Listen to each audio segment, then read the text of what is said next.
সশক্তিকরণ, আমরা এই মুহূর্তে সশক্তিকরণের 100 দিন কিরকম হয়েছে একটু দেখে নি।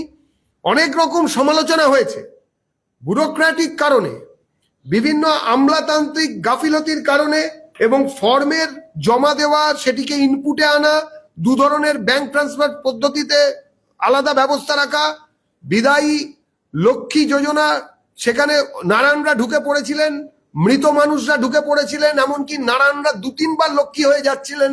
এরকম যখন অভিযোগ আসে সরকারি টাকা নয় ছয়ের, সেগুলোকে আটকানোর জন্য যে ছাঁকনি রাখার ব্যবস্থা হয়, তারপরেও বিলম্বিত হওয়ার পরেও 1.19 কোটি টাকা, মানে কোটি 1,19,00,000 অন্নপূর্ণার ব্যাংক অ্যাকাউন্টে মাসে পৌঁছচ্ছে 3,000 টাকা।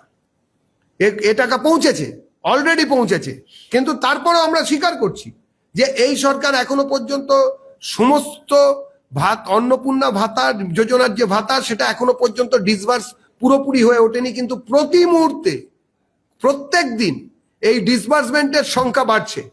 আমরা নিশ্চিত যে এই সরকার যারা ন্যায্যভাবে অন্নপূর্ণা ভাতা বা অন্যান্য ভাতা পেতে পারেন তাদের কাছে সেই ভাতা পৌঁছে দেবেন।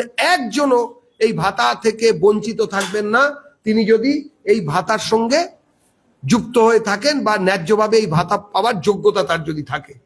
আর তার সঙ্গে যুবদের ভবিষ্যৎ সুনিশ্চিত করার লক্ষ্যে আগামী বছরে 1 লক্ষ সরকারি চাকরি দেওয়ার কাজের শুরু, এবং সরকারি চাকরিতে 33% মহিলাদের সংরক্ষণ। আজকে কারা যেন কান্নাকাটি করেছে, হা গো সুপার অ্যানিমেশনে কিসব যেন অন্যরকম ব্যবস্থা রাখা রয়েছে। আরে ভাই, আপনারা তো 15 বছর ধরে লাখ লাখ সরকারি চাকরিতে ভর্তি করতে দেননি। পুলিশে 28,000-এর মতন ফাঁকা, শুধু কলকাতা পুলিশে, রাজ্য পুলিশে আরো বেশি, এবং অন্যান্য সরকারি যেসব জায়গাপত্র আছে যেখানে মানুষকে চাকরি দেওয়া যেত, সেইগুলোকে হয় অবলুপ্ত করে দিয়েছেন, তা না হলে সেখানে দিনের পর দিন ফাঁকা রেখে দিয়েছেন। এইগুলো বন্ধ করার দরকার ছিল। আর শিক্ষকদের চাকরি, সে তো সতরঞ্জন আর অসতরঞ্জনরা পানের দোকান, চায়ের দোকানে ডেকে ডেকে বিক্রি করেছে গান্ধী নোটের উল্টো দিকে দাঁড়িয়ে। সেইখানে সে তার ঠিক বিপ্রতীপে এই সরকার সরাসরি এই ধরনের কথা ঘোষণা করেছেন।